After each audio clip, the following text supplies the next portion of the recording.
Hello Srikanth. Hello Kiran చెప్పు.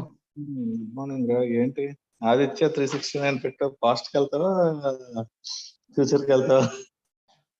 రెండు ఉంటాయి కాబట్టి ఆ సినిమా టైటిల్ పెట్టాను.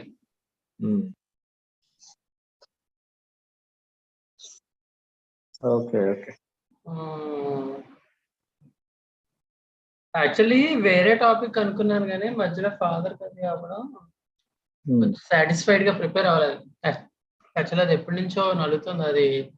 అది అనస్థెటిక్ న్యూరోటాక్సిటీ, జనరల్ అనెస్థెటిక్స్ న్యూరోటాక్సిటీ అండ్ న్యూరోప్లాస్టిసిటీ మీద. సో కొంచెం రీసెంట్ గా ఆఫ్ మెడికల్ సర్కిల్స్ కూడా ట్రెండ్ అవుతున్న టాపిక్ ఇది, న్యూరోప్లాస్టిసిటీ. సో అది అనుకున్నాను కానీ అంటే ఫినిష్ అయిపోయింది చదవడం కానీ సాటిస్ఫైడ్ గా ప్రిపేర్ అవ్వలేదు. సో ఇంకా అందుకనే టాపిక్ లాస్ట్ మినిట్ లో మార్చాల్సి వచ్చింది. యాక్చువల్ గా చందనకి టాపిక్ కూడా ఆర్టికల్ కూడా పంపించాను. అదే చెప్పాను, లేదు అది కాదు. యాక్చువల్లీ ఆర్టికల్ చదవడం అయిపోయింది కానీ ప్రిపరేషన్ సాటిస్ఫాక్టరీగా లేదని మధ్యలో ఫాదర్ దాని వల్ల 3 రోజులు సాలిడ్ గా పోయాయి. Good morning sir.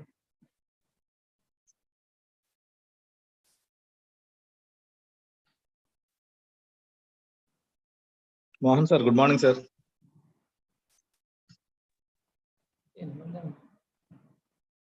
Sir audio రావట్లేదు.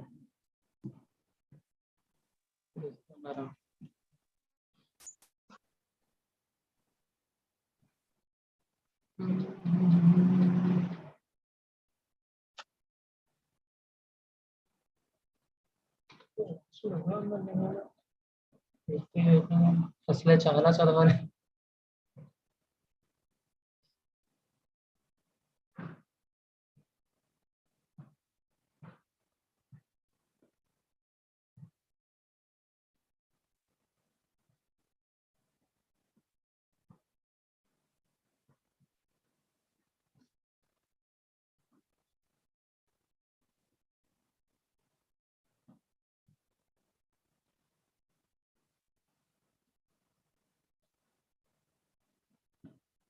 కిరణ్ స్లైడ్ కనబడుతుందా? కనిపిస్తుందిరా, ఫుల్ స్క్రీన్ వస్తుంది. మూవింగ్. ఓకే.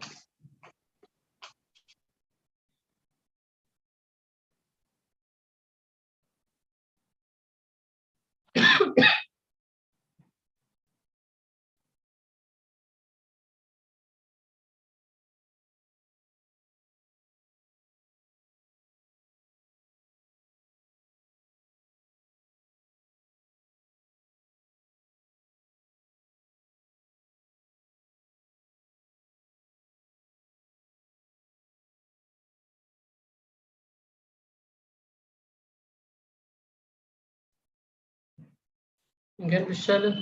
అవును, మాట్లాడావా ప్రవీణ్ సార్తో? సార్ మాట్లాడాను. సార్ కన్జర్వేటివ్ అన్నారు, ఒకసారి చూద్దాం అన్నారు. Okay okay. So maybe 4th చూపిస్తా. Okay okay, super.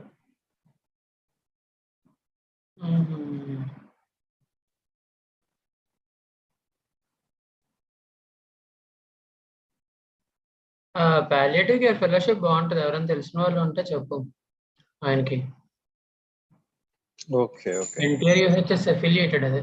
అవునా, చూసా.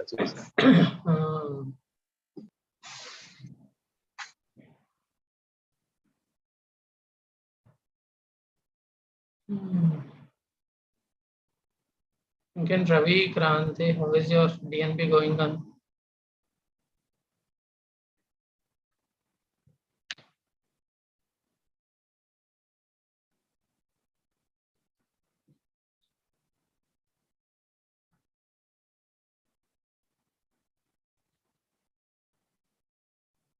Mohan sir good morning.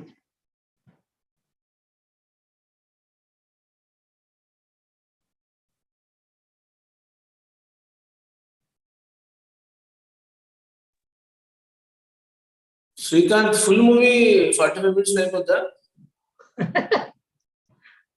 అయిపోతుంది సార్, half an hour mostly I think. ఎంత కాలమైంది మనం ఈ విల్లును చూసి?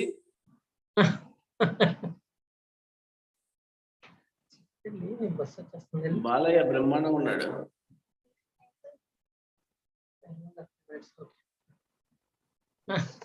1991 సార్ ఇది. అప్పుడు మేము ఎంబీబీఎస్ అయిపోయింది. నాకు 9 years సార్. ఈ డిఎన్బి స్టూడెంట్స్ అప్పుడప్పుడే పుట్టారేమో.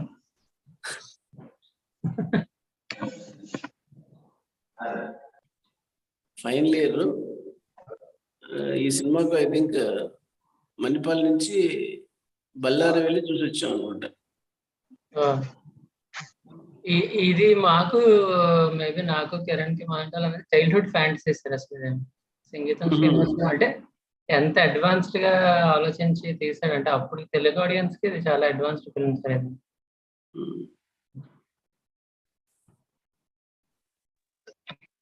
Mohan sir, good morning sir. Good morning. Good morning sir. Raja వస్తా ఉన్నారు. వస్తాను. Welcome this week. Okay okay. మమ్మల్ని ఎప్పుడు పిలవంటే వెళ్దామా Srikanth? I'm waiting for a company. నేను ఎలాగైనా అంటే కమింగ్ వీక్ కొంచెం ఇది సార్, డాడీకి కొంచెం యూరినరీ అబ్స్ట్రక్షన్ అలా వచ్చింది. నేను ఇంకా కిరణ్ ఇక్కడికి పిలిపిస్తున్నాను అనస్థీషియాకి. టర్ప్ చేయించాలి sir. Actual 2 weeks back obstruction UTI లాగా వచ్చి కొంచెం ఓల్డ్ 70 కదా సార్, డెలీరియం లాగా వెళ్ళిపోయారు. వచ్చి కొంచెం కరెక్ట్ చేసిన కిరణ్ ఈవినింగ్ ఎన్నింటి వరకు ఉంటారు రాజేంద్ర గారు? సార్ ఈవినింగ్ 6 వరకు ఉంటారు సార్. సరే. మనకి కమింగ్ థర్స్డే టర్ప్ ప్లాన్ చేస్తాం sir.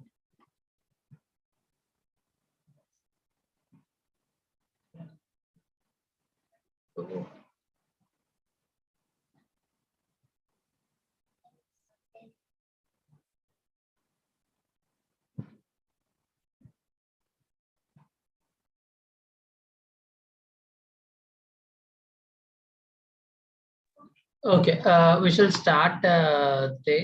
Am I audible, Karen? Audible and screen visible, Karen? Audible. Yeah, good morning, everyone.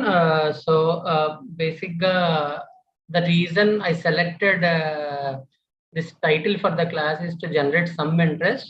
So, we'll be dealing in this class on 2 articles or a sort of editorial sort of things. One is we all know the Anesthesia Analgesia Journal. So a very reputed journal in anesthesia circles. So it was started in 1922. So celebrating the 100 years of Anesthesia Analgesia Journal. So they have, it is yet to publish. It's coming on August 2022 in print form, but it is available online. So they have this beautiful editorial called Patient Safety During Anesthesia, 100 Years of Progress, documented in Anesthesia Analgesia.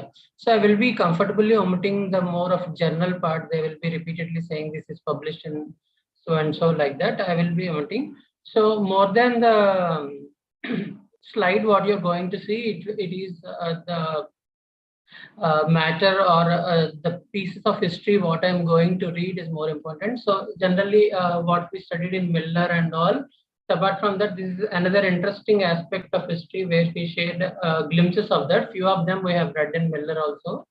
The reason for selecting this movie is we will be going into a bit of future too, where we will be discussing role of digital therapeutics and the changing future of healthcare. So bit of past and bit of future, or including the present. I have selected this beautiful movie in 1991. It was released in 1991, 31 years ahead. But the movie, by that time standards, it was a very contemporary movie. The same way our class today goes.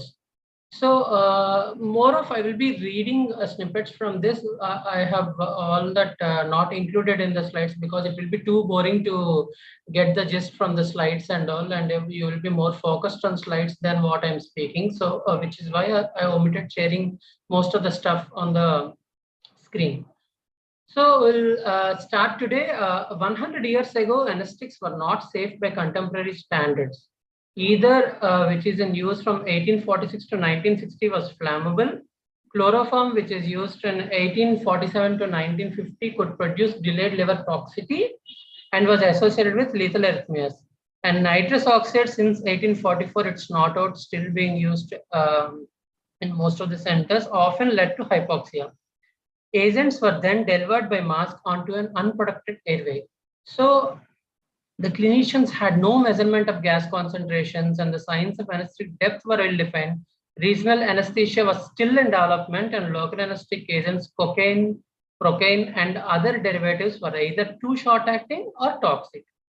So the background of this article, which is published in Anesthesia, is the International Anesthesia Research Society, IARS, was organized in 1922, exactly 100 years ago, and largely through the efforts of Francis Fowler McMahon.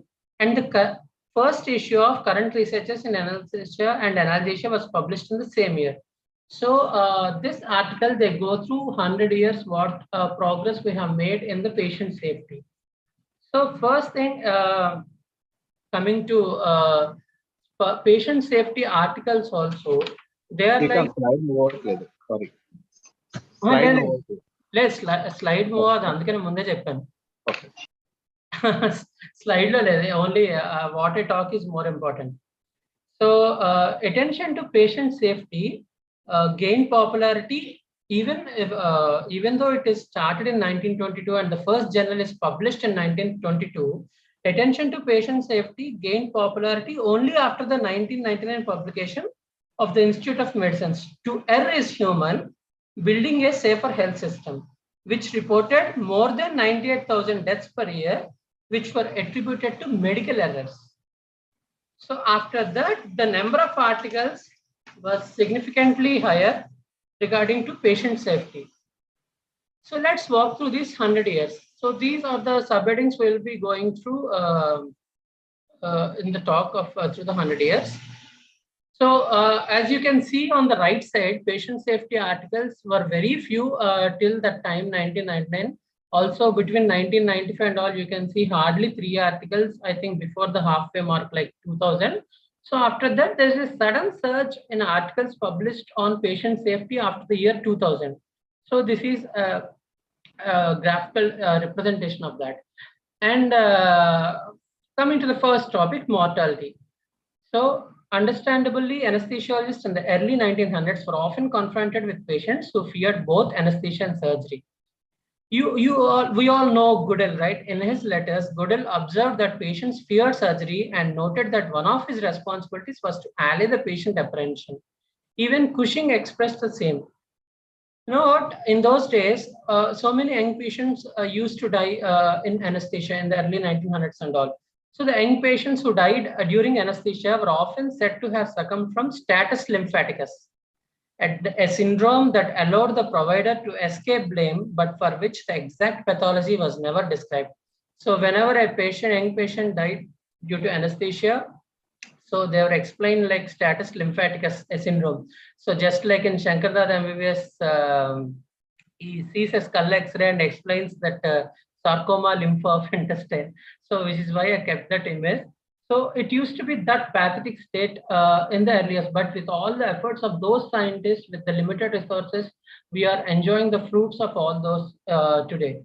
So in the November 1937, the issue of Anesthesia Analgesia, Henson analyzed deaths from anesthesia in New York City from 1928 to 1932. He uncovered 219 deaths that were considered to be anesthetic related. So he conducted a meeting and made the following suggestion, which is the ground for present day root cause analysis, or what to say, morbidity and mortality meetings. So in that meeting, he said, it seems evident that a number of persons die each from anesthesia and that the majority of these deaths are unnecessary.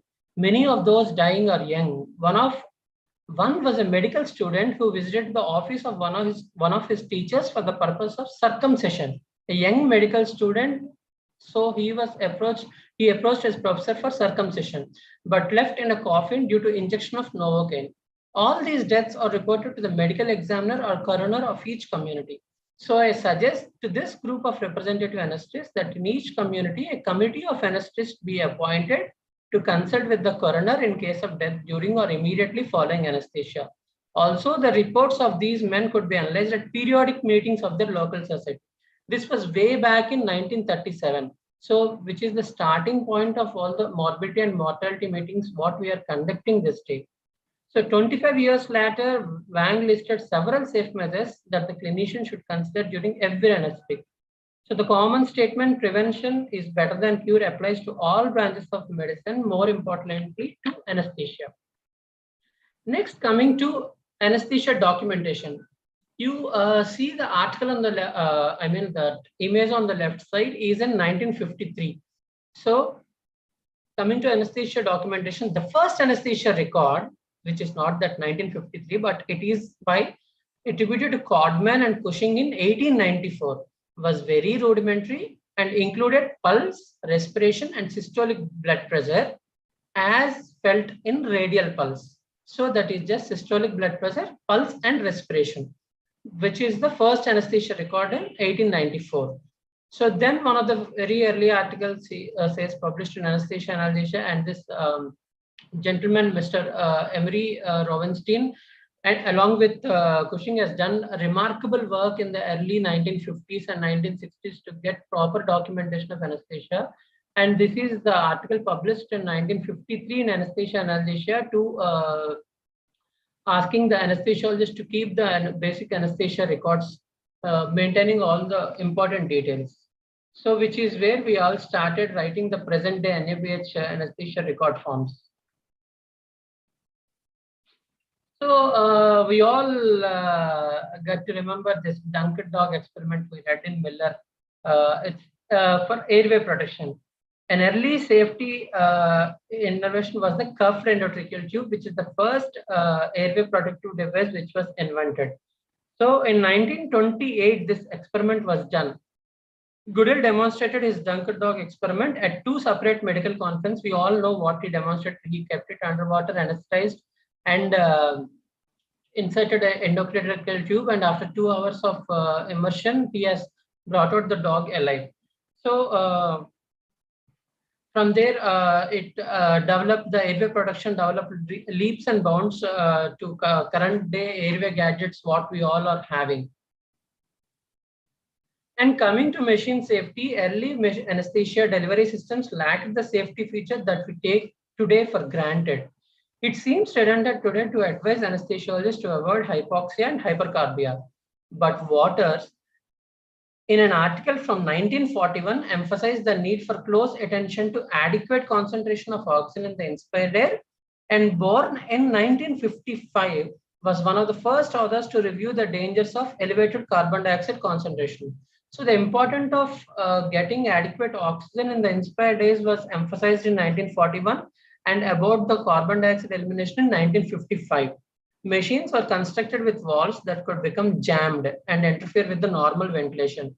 So what you are seeing in the image was constructed by Waters in 1924 and commented that it could avoid the complications associated with variable concentrations of carbon dioxide in the breathing circuits. So it is he added the soda lime canister to the circuit to avoid the dangerous accumulation of carbon dioxide. So Catch writing in mid-20th century noted several deficiencies in the design of anesthesia machines and their inability to prevent delivery of hypoxic gas mixture. So it will be now very surprising if we learn that tragically this safety was always not the case, and patients died because of accidental delivery of hypoxic gas mixtures, as illustrated in 3 case reports in Anesthesia and Analgesia. In one case, a patient died because nitrous oxide high pressure line was connected to the oxygen port on the anesthesia machine. A second patient died because machine had 2 flow meters and the anesthesia provider mistakenly used the wrong flow meter, and a hypoxic gas mixture was delivered during induction. A third case near fatality occurred because the oxygen tanks had been inadvertently filled with helium, These are the dangers we faced in the early construction of machines and all. So with all those errors they have made and the damage that when the innovations have come to add more and more safety features to the machine, and now we are actually using almost near foolproof systems, and the manual errors have to be reduced now. So next, coming to the monitor. So monitoring, the first ever monitor was the anesthesiologist's own evaluation of breathing pattern and observation of eye signs. So we all know the Goodell signs of anesthetic planes, and the first Goodell charts used to be there. We all read in the history part of that. So the first use of this was Goodell chart was introduced in 1937. The use of electrocardiogram as a routine monitor was discussed in 1934, and routine monitor was discussed in 1934, but it has to wait another 2 decades to actually implement routine monitoring of ECG during anesthesia. So in 1950s it came into use. And what are all the monitoring minimal standards of monitoring we are following anesthesia is actually, you will be surprised to hear, so that has emerged from a TV show. In 1992, the American Broadcasting Company's 2020 program was titled "The Deep Sleep, 6,000 Will Die or Suffer Brain Damage." So it reported that anesthesia was 1,000 times more dangerous than an aeroplane ride. So do you still feel today like that? You see, this is just in 1982 when we are all born, or like around 40 years ago. This began 1,000 times dangerous, sir. 1,000 times more dangerous than routine aeroplane rides. Oh my God. This was a TV program, open TV program to the entire world. So in 1982, this was happened. In response to this program and report, a high preponderance of malpractice insurance payouts, the chairs of all the Harvard affiliated hospitals agreed on minimal standards of monitoring required during anesthesia. So then they framed all these qualified anesthesia personnel were required to present in the room throughout the conduct of all anesthetics, and 4 monitoring standards were stipulated to measure oxygenation, ventilation, circulation, and temperature. And pulse oximetry and capnography were added to these requirements in 1989 and 1991 respectively. So these are all the guidelines for us and how we have evolved. So the recommendations were labeled specifically standards of care, a significant advancement from being mere recommendations or guidelines. They have been termed as standards of care, which we have to follow definitely. So coming to 2020, the standards or the basics of American Society of Anesthesiologists national standards that were approved almost unanimously by the House of Delegates in 1986, and the latest amendment was in 2020. So this major changes in anesthesia monitoring has led to monumental advance in patient safety. There are few other things like prevention of fire and explosives and all. Most of them we know, we just skip that part. And coming to the present and slightly so getting ahead of the nostalgia of the of our history and all. So we will just now jump into the future. This is a brief article. One of this was published in the US by Springer Limited, and another was from our very own Hyderabad. So from Hyderabad, Digital Therapeutics company has published an article recently about the role of digital therapeutics and how they are progressing in all over the world and also in India. So we will start with a nice case scenario. So I'm just standing in a doctor's waiting room. A few distressed looking people are seated on the chairs lining the walls. I turned around to see a man blocking the entrance behind me. Suddenly, I hear the receptionist exclaim as several paper slips were blown away by a fan into the air above my head. I grasped them and returned them to the reception desk. For a moment, I considered walking over to the other side of the room. But this isn't real. I am actually in the office of clinical psychologist Daniel Freeman at the University of Oxford, UK, wearing a virtual reality headset and brandishing a motion tracked controller in each hand. were I to attempt explore to run into one of the very real walls of Freeman's office or worse, his computers. So this is how the virtual reality has taken by storm into the field of medicine, especially for mental disorders. The scene before me was one of the several scenarios that make up of Game Change, a VR system that Freeman and his colleagues were developing to treat the psychosis. So Game Change is an advanced end of spectrum of therapies that use digital technology to prevent, manage, and treat health conditions. So what is this digital therapeutics, what we are talking about? So with the advance of new what all we are using, smartphones, wearable devices, and the US FDA has observed this change that we are coming to the completely non-medical scenario. We are very much addicted to our phone and the apps. Then the thought came, why not use it for the benefit of the patients and general health as well? That is how digital health has taken place, and we are seeing the various fruits of that already, like telemedicine, EICU, whatever Srinivas Jagpana sir was talking all the time, and all these remote monitoring. And at COVID time also, we have done teleradiology, teleconsulting, all these things. Digital therapeutics is a little bit ahead in the spectrum of digital health, and we'll be discussing soon. And US FDA have given permission for all the makers to use novel ideas to take our health system to next level. So these included the development and qualification of new biomarkers, implementation of more efficient clinical trial designs, such as adaptive designs and bioinformatics, and advancements of quantifiable disease models, and personalized and precision medicine is the ultimate target of all this digital health, what we are doing. So what is actually digital therapeutics? So the term was coined by Sepa et al. In 2015, mentioned the term digital therapeutics for the first time in their peer-reviewed publication, and formally defined it as evidence-based behavioral treatment delivered online that can increase accessibility and effectiveness of the healthcare. The Digital Therapeutic Alliance, which was formed in 2017 to monitor, guideline, and get the permission for all the digital therapeutics devices, has defined digital therapeutics as delivering evidence-based therapeutic intervention to patients that are driven by software to prevent, manage, or treat a medical disorder or disease. So these are actually used independently or in concert with medication, devices, or therapies to optimize patient care and health outcomes. So initial part actually was these devices actually were designed in such a way to increase the patient compliance, especially in the long-term chronic disorders like diabetes mellitus and hypertension and cardiovascular disorders and all.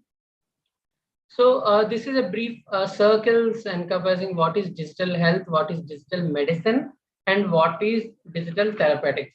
So to go very briefly about this digital health, which will include everything that consumes, even the wellness apps, which are not recognized by the official health authorities, also comes under digital health.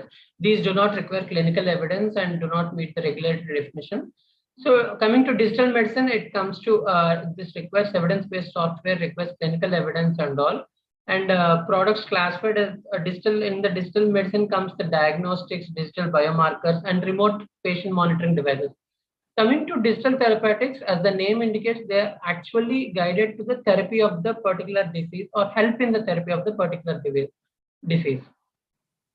So conditions mainly benefited or those have been adequately researched till now are diabetes mellitus, hypertension, hepatitis C, COPD, treating substance addiction, post-traumatic stress disorder, and mental health disorder, which we have actually seen in the case scenario discussed in the beginning. And now the research is going on for potential use of it in the oncology.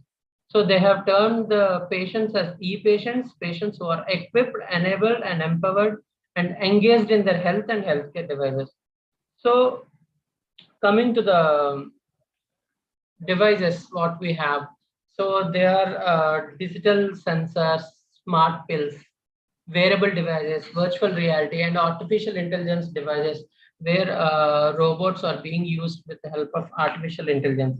So this digital therapeutics can actually, this is the game changer virtual reality software, which is trial going on in the patients treated with psychosis. What they do is, so actually psychiatric patients or patients with mental disorders, they have this fear of facing the public and all. So in this game changer software, they will be selected levels just like a video game, and they will be faced with challenges in virtual reality, and then they are again assessed in the real life scenarios.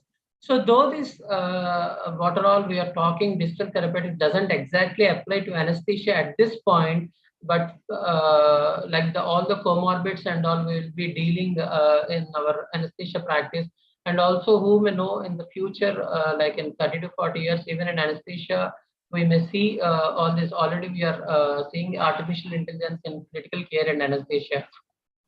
So these digital therapeutics can actually help the conventional medicine, like what we say, this on the right side, you see that is the ingestible sensors.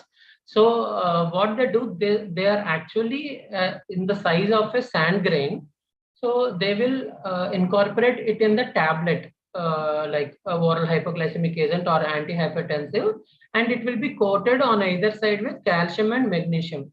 So when it hits the stomach, the liquids in the gastric liquids will hit the tablet, and after the calcium and magnesium are dissolved, then it will send a sensor to a wearable device on the patient's forearm or wherever, or it will even be like a patch on the hand. So then with the patient permission, the information goes to the service provider that the patient has taken the tablet. So these are termed smart pills. So this is how they increase the compliance in the patients.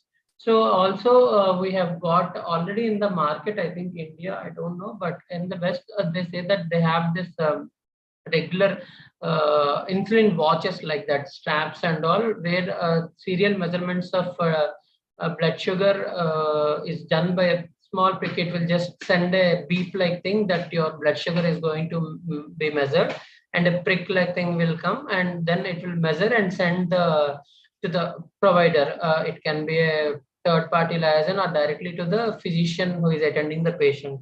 So all these things, to the left, what you are seeing is a robot which is but uses the artificial intelligence. So that is how they actually improve the rapport with the patients. So they can actually support the existing healthcare system like this, or actually they can significantly replace the existing system with few things. So the example for this latter replacement is substitute medication with sensory stimuli, which the research is going on. So in future, we can like get this in place of medication, we can actually get some sensory stimuli, which can help in the therapy of the disease, delivered by an application on the mobile device. This is what we are going to get in near future. Maybe our next generation can see, or if you are fortunate enough to live longer, we can also see. So when we look at all these things, we feel that the cost of all these things will actually be more. But what they have designed is the basis of digital therapeutics is a one-to-many approach, so that a physician need not attend this clinician time. He can in the same time he can cater to so many patients in place of one. So moving far from the space-bound, which is hospital-based medicine, to generalized treatment where many patients can benefit from one doctor or from one hospital. So next, digital therapeutics in India and digital therapeutics in primary healthcare, which is the ultimate target for us in India. So coming to the Indian scenario, digital therapeutics is still not prevalent in India, and a few companies are planning to invest and venture into digital therapeutics domain. For instance, a pharmacological giant he has not named is aiming to simplify the management of cardiovascular disorders using prescription drugs and artificially driven digital therapeutics. So, and coming to digital therapeutics in primary healthcare, where the primary healthcare doctors will be trained in making people use these devices and increase the compliance. So in US, they have this data of in like semi-urban setups where there is limited access to the doctors, and also they have regularly very poor access to doctors, unlike where in India they can happily barge into our chambers without even notice. So there they have observed annually there are 1,25,000 just because of non-compliance of medications and all. So this field of digital therapeutics can actually tremendously improve all these things. So to conclude, digital therapeutics is here to say is expected to significantly influence healthcare delivery and its consumption across the globe. An increasing number of pharmaceutical companies are taking a thoughtful approach to digital therapeutics. More rigorous testing is obviously needed to cut down the cost and make more accessible to the people and also the health authorities. So already US FDA and NHS UK are recognizing the potential of digital therapeutics and encouraging innovations, and also they're making the permission part more simpler each year. And although the efforts of companies, stakeholders, and regulators are still in the preliminary stage, growing R&D investment will undoubtedly show the enormous potential impact of digital therapeutics very soon. So thank you so much.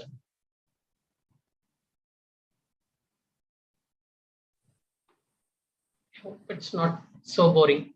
ఇంకా వెనక్కి రాలేదు, ఇంకా ముందే ఉన్నాం. అయిపోయింది sir. ఇంకా వెనక్కి రాలేదు, ఇంకా ముందుకు ఆదిత్య తీసుకొని ముందే ఉన్నాం, ఫుల్ మూవీలో ఉన్నాం. So this is it, sir. So I'm gonna like a bit of that article and this both touching past and future and a movie title bit.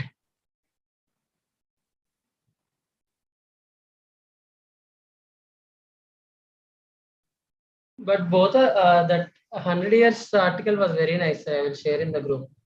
Group లో పెట్టేయండి. History and all. So few other things which are not touched in Miller and all. So it's very sometimes I felt very emotional when we see like young medical student for circumcision, he died in those days. But even now it will happen definitely, but at least due to lack of resources and all, just like freedom fighters, all those lives have gone in to enlighten ours and make our anesthesia practice very comfortable today.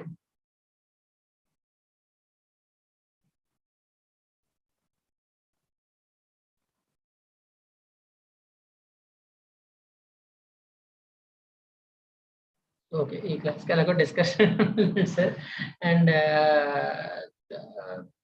very happy to announce that like this year also I'm taking part in a state conference. My topic is finalized just 2 days before. I have informed Mohan sir. I will be talking on pharmacotherapy of acute pain, what's new. It will be October 9th and 10th. A few of us will join. Yeah, congratulations. October 9th is Sunday, no? 9th 10th. It's a date చూడలేదు. Second day is Sunday. I think second is 8th, 9th, 10th. 8th, 9th, 10th sir. 8th workshops, 9th, 10th. 7th workshop అనుకుంటా. 7th, 7, 8, 9, 10 sir conference. 8, 9, 10. చూడండి కొంచెం mistake అవుతుంది నాకు. Brochure అలా group లో share చేస్తాను sir, మళ్ళీ చూసి.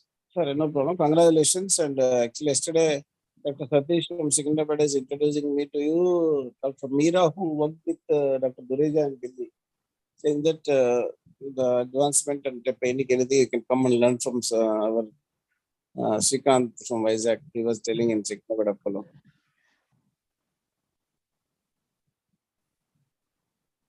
Sir, I was seeing just material collection on its long walk.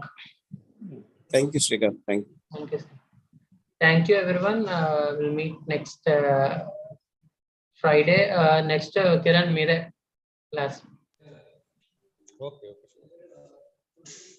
Okay. Thank you.